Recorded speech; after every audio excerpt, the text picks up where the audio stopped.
5 class अस्सलाम वालेकुम। कैसे हैं आप? क्या हाल चाल है? उम्मीद है सब ठीक होंगे। बेटा आज है 23 जुलाई जुमेरात का दिन। तो हम सबक पढ़ रहे थे इंसान का चांद पर पहला कदम। हमने इसकी पढ़ाई की। उसके बाद हमने इसके खत कशीदा अल्फाज लिखे। फिर हमने इस सबक के बारे में ज़रूरी मालूमात हासिल की। तो बेटा असल में चांद पर जाने के लिए लोगों ने बहुत मेहनत की और उसका सारा क्रेडिट जो है वो साइंसदानों, मैकेनिकल इंजीनियरों और उनकी अनथक मेहनत जो है जो 4 सालों में कंप्लीट हुई और उसके लिए 3000 इंजीनियर जो थे वो काम करते रहे। तो ऐसा करने के बाद वो चांद पर पहुँचे। चांद पर पहुँचने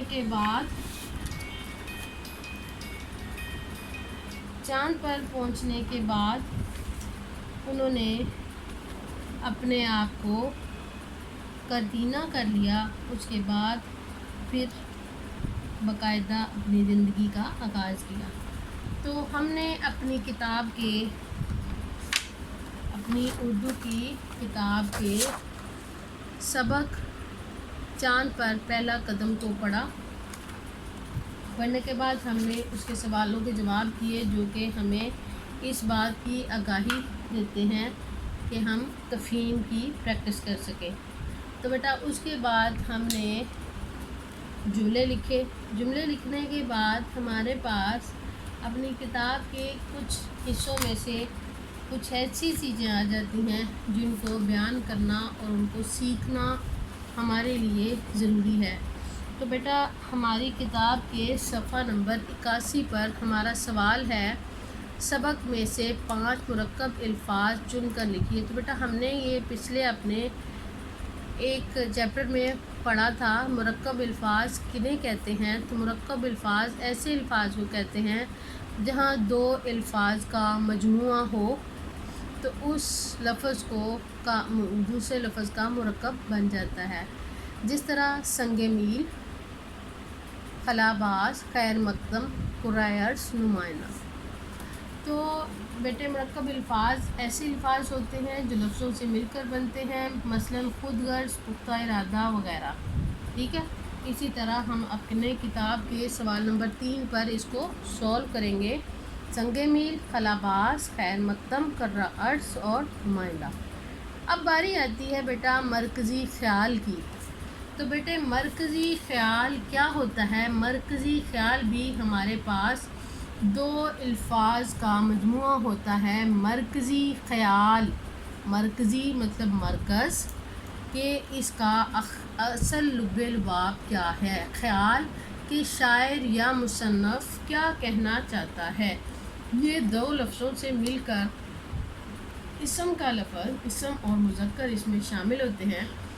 मरकज़ी ख़्याल असल में ये होता है कि शायर का या मुसन्निफ़ का बुनियादी मकसद क्या है, वो क्या तसव्वुर करना चाहता है और हमें क्या बयान करना चाहता है।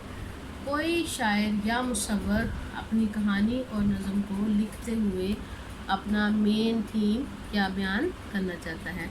जैसा कि हम हमद पढ़ते हैं, हमद के बारे में आपको बताया, हमद हमें तमाम जो है डिटेल दे देती है कि अल्लाह ताला ने किस तरह किस चीज़ को कैसे बनाया, किस तरह किया और शायर ने उसमें क्या क्या तख्लीक किया। उसका लुब-ए-लुबाब जो लिखेंगे हम, तो हम ये लिखेंगे, अल्लाह ताला की ज़ात हर लिहाज से मुकम्मल है, अज़ल से अबद तक है और हर शय पर मुहीत है। उसका रोब दबदबा ऐसा है कि उसकी कोई भी मिसाल नहीं मिलती। तो बेटा हम अब अपनी किताब के सवाल नंबर 4 को कुछ इस तरह हल करते हैं। यहाँ पर आपके पास मरकज़ी ख़्याल है। ठीक है, आपने अपनी किताब निकाल के उसके ऊपर लिख लें। 16 जुलाई 1969 को सुबह 9:32 पर अपोलो 11 अमेरिका खलाबाजों को लेकर चांद पर कदम रखने के लिए रवाना हुआ था। آج جب کہ مشن کی تکمیل ہونے والی ہے تو یہ بات ذہن میں آتی ہے کہ واقعی انسان نے چاند پر قدم رکھا تھا یا نہیں رکھا تھا۔ تو پھر یہ ذہن میں آ جاتی ہے بات امریکی سائنسدانوں اور انجینئروں کی انتھک محنت، ان کے ساتھی خلا بازوں کو چاند پر پہنچانے کے لیے انتہائی حساس آلات سے لیس خلائی جہاز اپولو بنایا گیا اور چاند پر قدم رکھا گیا، بلکہ وہاں سے بھاری مقدار میں پتھر اور مٹی کے نمونے لے کر زمین پر آئے، جس نے یہ ظاہر کر دیا کہ واقعی چاند پر کوئی مقیم تھا اور اس کی کیا اہمیت تھی۔ بیٹا آگے ہمارے پاس ایک اور سوال آ جاتا ہے جو کہ قواعد ہے۔